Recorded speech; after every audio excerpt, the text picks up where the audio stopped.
You wanna move?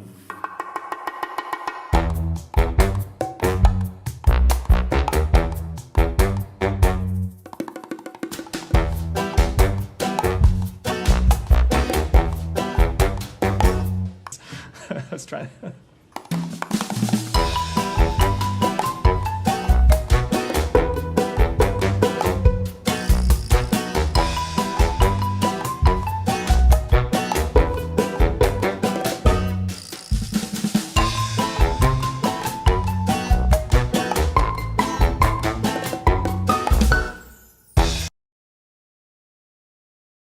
Good afternoon, everyone. Today we continue with a new season of Emergency Teachings, Season 3, Episode 4. Our teaching today addresses who should America bomb or annex next? Make America genocidal again. Join our illustrious panel of experts, the hosts of the podcast Three Arabs and, which will probably never be recorded, in addressing this important and timely topic. Sinan Antoun, our cultural landscape editor, Adil Skandar, our media landscape editor, and myself, Bassam Haddad, our social science editor. Welcome Adil and Sinan and myself to our regularly scheduled emergencies.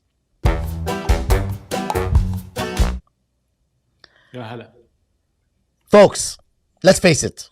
Most people around the world want to be colonized by the United States. It's plain and simple and undeniable.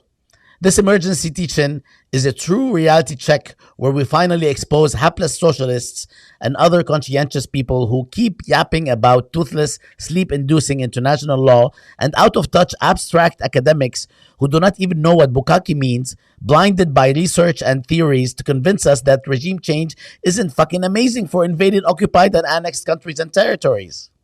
Also, it's not just Venezuelans and Iranians who are literally begging Trump to take over the countries. The list is long and the competition fierce. The world needs it.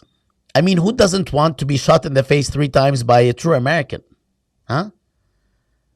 In this landmark treatment, we debunk criticism of US Imperial past and survey the countries that deserve a star on the US flag. Adil, can you share with us your thoughts on whom we should bomb next? Thank you so much, Bassam, for this. Okay, so there are so many vying for U.S. attention and annexation. From the very few Afrikaner farmers of South Africa who miss the glorious days of apartheid and need saving from Black people in Africa, to the Christians in Nigeria, where the state has failed to rescue Christians from religious persecution.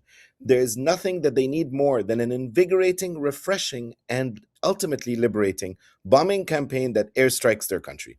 And the aerial bombardings are just the teaser. There's more where that came from. The full power of US Imperial armed forces is at the world's disposal, especially if your country has vast reserves of oil, rare earth minerals, land, strategic trade routes, or a pair of old school Nike Air Jordan 13s. The US isn't annexing, it is freeing. Trump has officially become the world's greatest liberator.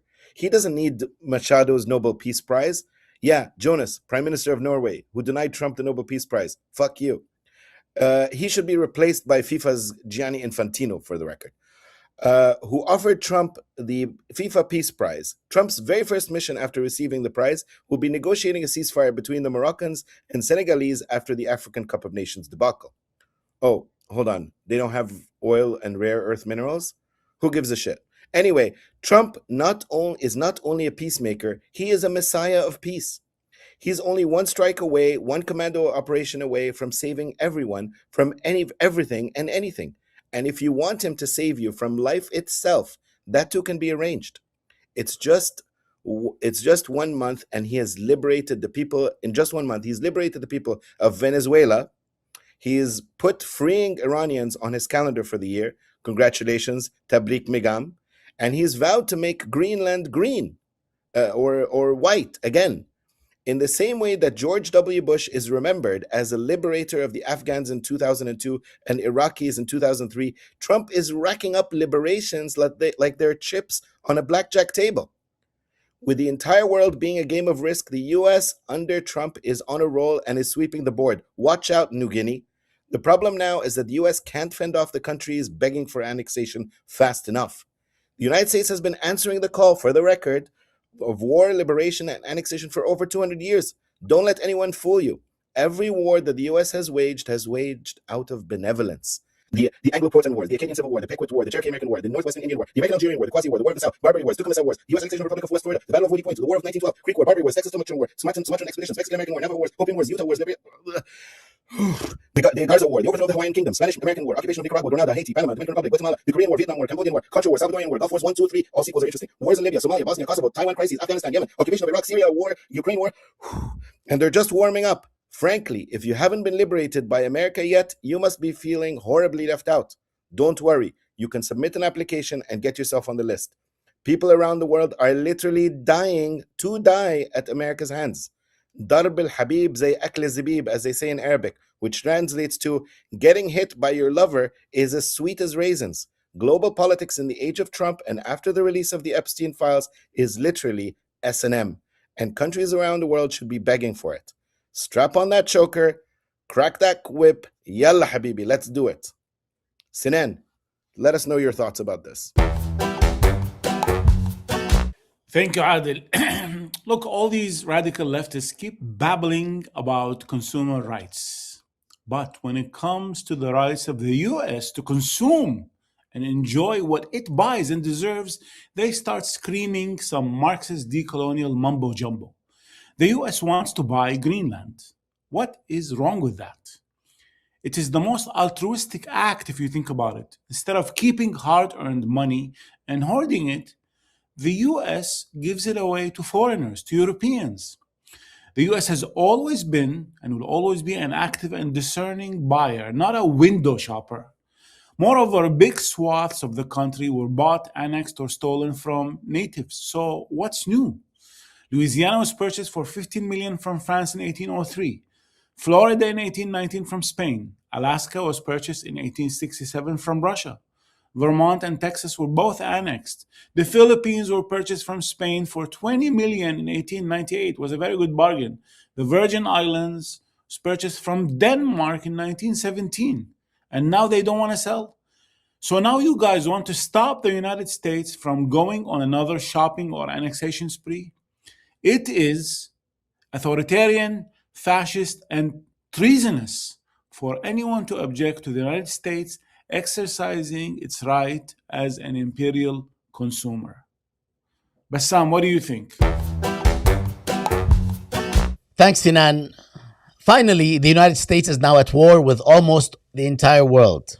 This year alone, we bombed and invaded 7 countries, a modest number if you ask me. Iran, Yemen, Syria, Iraq, Afghanistan, Somalia, Venezuela, Nigeria. ما بنحكى فيهم. Rejoice. In fact, it's official. Well, it's been official for decades now. We are oil whores. Not just that, we are down with OPP. And the last P is not for pussy. Like that disgusting un-American and unchristian song. Get out with OPP, yeah, you know me. The last P stands for property, bitches. Israeli style. You are stealing my house. And if I don't steal it, someone else is going to steal it. No. You wonder who learned from whom, Israel or the United States. Like the chicken and the egg, who came first? Or like in 69, which is another way to describe the US-Israel connection. It does not matter who's on top, baby. They both suck.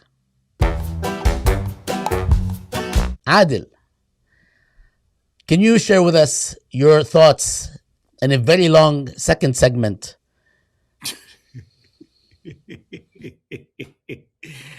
Oh my God. Feel free to go grab a coffee or take a nap. You ready? Okay, folks, we're going to zoom in on a particular country. Lebanon simply cannot wait any longer to be annexed by the United States. The country was ripe for regime change some 10 years ago. Today, it's literally composting while it waits for America's undivided attention. Sure, you've got Reza Shah of Iran and Maria Corina Machado of Venezuela both speed dialing Trump 24 hours a day, begging for their countries to be first on the US's chopping block. But lest we forget, Lebanon has been marinating for far longer. Trump needs to stop yapping, pick up his phone, scroll through his missed calls, and find the messages from Lebanon's great savior, and make that connection now. that Lebanese political messiah is none other than leader of the Lebanese Forces Party, Samir Jaja. Yes, you heard that right, Samir Jaja, not to be mistaken for Lady Jaja, and whose resemblance to Star Wars' Jar Jar Binks is only coincidental. Jaja has been doing America and Israel's bidding for almost half a century and dating back to Lebanon's civil war. For Jaja, it's not enough for Israel to bomb South Lebanon, South Beirut to smithereens. He'd much rather see all of Lebanon shipped out of the Middle East and delivered to Western Normandy. When Jaja isn't busy being a fashionista in Kaslik, he's actively calling for anything or anyone, from earthquakes to mercenaries, to save Lebanon's impoverished and embattled Maronite Christians, not just from Hezbollah, but from the Arab world, the Middle East, and Allah himself. Obviously, Israel's brutal and destructive war on Hezbollah and Lebanon didn't finish the job, leaving Jaja devastated.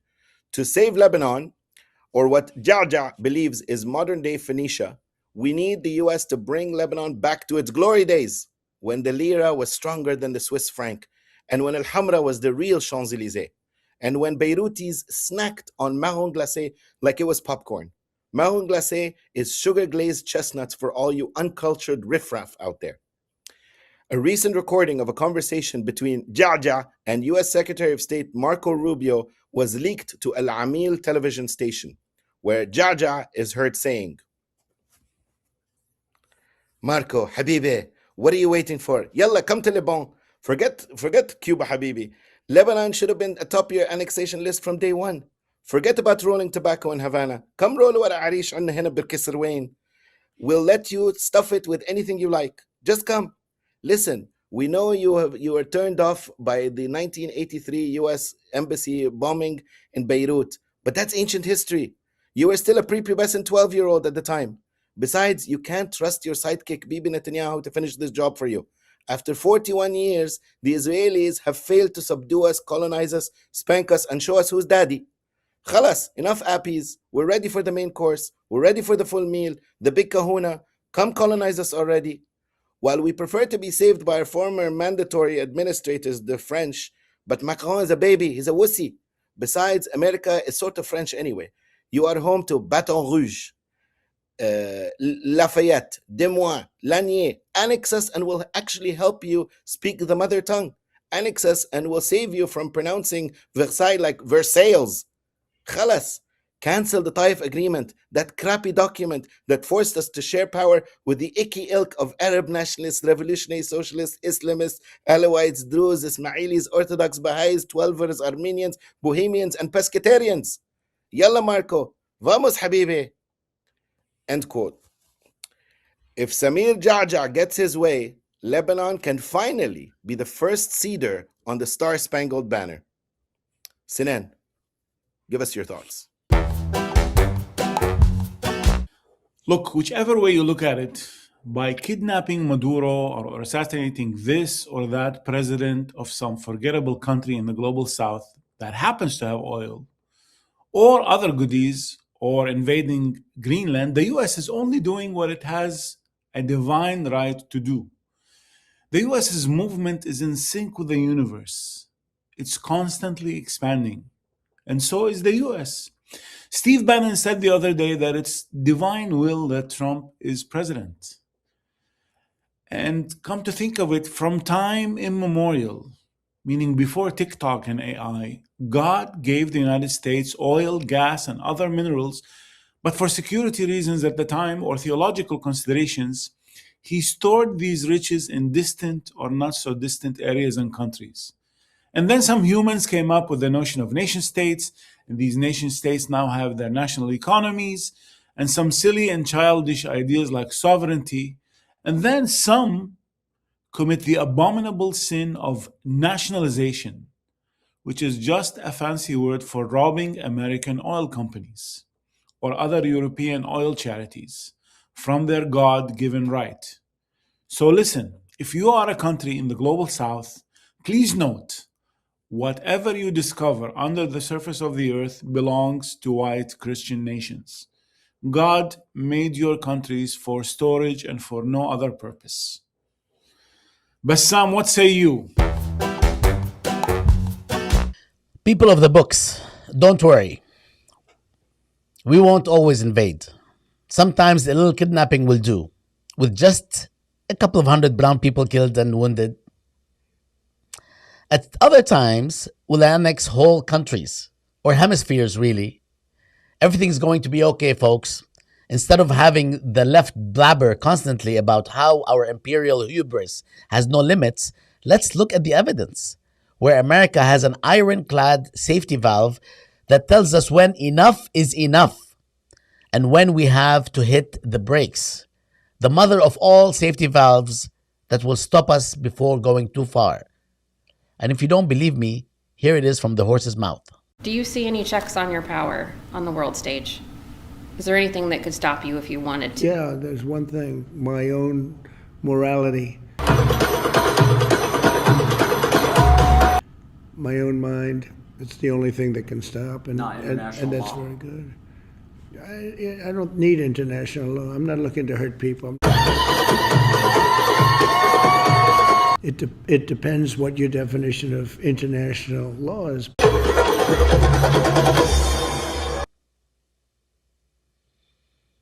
Still skeptical? Look at the record.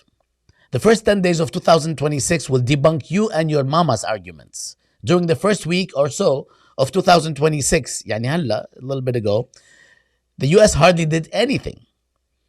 Just a few things. Maduro got kidnapped, Iran war is around the corner, a Lebanon war is encouraged, Colombia war is threatened, Greenland annexation plan is in the cards, a Cuba war is threatened. We have a continuous Gaza ceasefire breakdown after the genocide and the building by Trump of a new reconstruction board of these. Airstriking Nigeria, airstriking Somalia and Somaliland, airstriking Syria, US-backed terrorists in Sahel, and ICE murdering and beating Americans left and right. Actually, if you look at US history in the 20th century, we're slacking.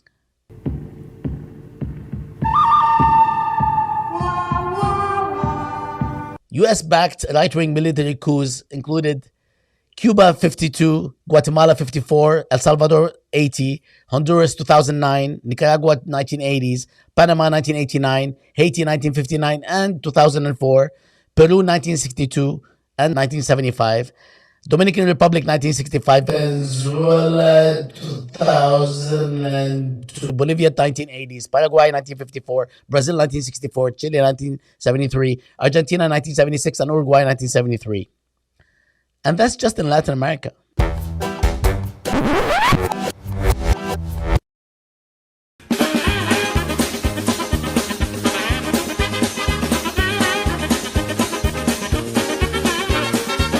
Folks, I know this has been tough, but do you want to share anything else as we close?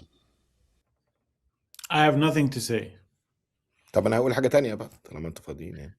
لا خلص انت حكيت enough كافية عودة العلاقة. لا اعطى الولد فرصة خطية ما خليني بس اقولها طلعها من عندي كده وسيبها وارميها خدها وارميها. طلع اصلا ما حدا بيسمع. Nobody's watching anymore. Journalists and the media, let's just stop this meaningless and silly dance at the press conferences. These people have nothing but legitimate public interest questions for government officials. It's abominable. Annex the media. Journalists should be told what to write. They're not even writing. Who needs media companies anyway? Why kill journalists and bomb their companies when you can own the companies and then censor them instead of having to cut their tongue off altogether? Freedom House, Committee to Protect Journalists, Reporters Without Borders, all these organizations that are advocating for them, these lowlives have careers that have parasitically fed off of the misery of journalists. Nerdy researchers and bored humanists who have nothing better to do with their time than count the number of incarcerated journalists and maimed freelancers and dead reporters. Do they not realize that jail journalists actually receive free meals? Some have even been subsidized with meal programs for decades. The real answer is the elite force, an elite force that can take out the media in one blitz, Maduro style, and it is run by none other than General Larry Ellison, the CEO of Oracle, and his son, Commander-in-Chief David Ellison. This family-run media mercenary company will not only take over the media in all of its forms, from news companies like CBS and commercial entertainment like Paramount to the world's largest social media platforms like TikTok. They will use state-of-the-art Israeli innovations to deliver quality shadow banning, surveillance, media muzzling, self-censorship, euphemistic language, misdirection, embedded media reporting, gatekeeping, algorithmic biasing, firing, legal flak, and misinformation. Khalas, done. No more media left. Sabah al khair. Have a good night. Thank you, Adil.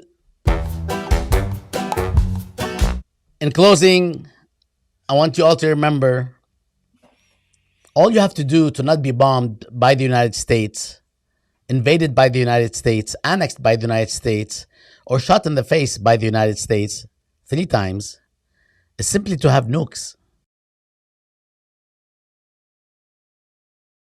Thank you all for joining us today for a critical, seminal, insightful, and irrelevant discussion of who should America bomb or annex next, make America genocidal again. We hope to see you during our next emergency teaching, which usually shocks us every couple of weeks. Assalamu alaikum and bonsoir.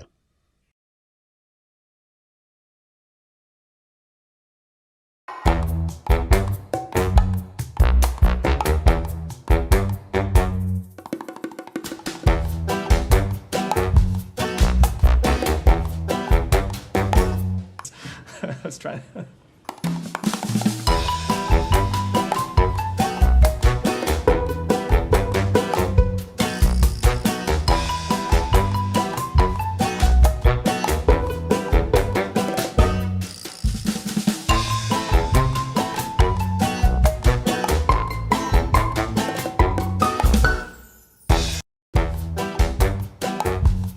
I think القبعة على فكرة is excellent for this episode لأنه I think this is the episode we're gonna go to jail. This is not about Israel. This is the episode title will get us to jail. So Have you guys traveled on Turkish Airlines? In life, في الحياة. لكن في الآخرة? لا يعني بالمطلق اكيد يعني. No, because do you notice they say, ladies and gentlemen, dear children? لا really? Yes. our teaching today addresses who should America bomb or annex next, make Bomb? America genocidal again. Huh? Bomb, you don't pronounce the B at the end. صار لك 20,000 سنة بأمريكا ما تعلمت تحكي. Who should America bomb? بوم مش بومب. bomb لوحدة هيك. Yes. لا قول بامب قول بامب حلوة بس. Who should America bomb? Where we finally expose hapless socialists and other conscientious people who keep yapping about toothless, sleep-inducing international law and out-of-touch abstract academics who do not even know what bukkake means.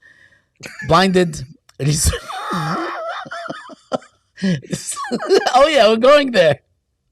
أبو الحسن Out-of-touch بوكاكي. abstract.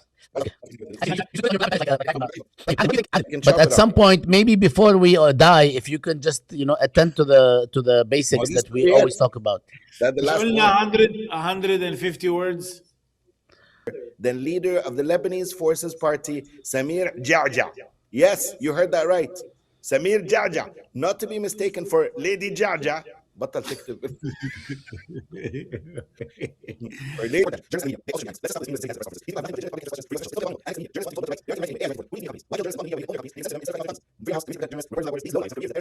The misery of journalists. Nerdy researchers and bored humanists who have nothing better to do with their time than count the number of incarcerated journalists, maimed freelancers, and dead reporters. Do they not realize that jailed media personalities actually... Adil, the last segment was supposed to be very short. What are you doing? مش فاضي قاعد في البيت. احنا بنقول one sentence. We have classes and courses and books and articles to write and videos to watch and be pissed off at. يعني أنا برأيي أنت نعمل لك segment واحدة 3/4 ساعة that you actually you as you write. Actually, أنت don't write a text. Do this again, Adil. What was that? Adil, do this again. Oh my God, you look so cute. like Bassam's ex-girlfriend كانت هي she doesn't show up but she calls 45 minutes later to say that she's not gonna make it. Are you doing all this on? Are you doing all this on the phone? لا مش on the phone طبعا. إذا مش on the phone you have plenty كذاب. والله الفون اهو بص اهو. طيب بس انا فاتح سكرين كبيرة. طيب يلا let's go.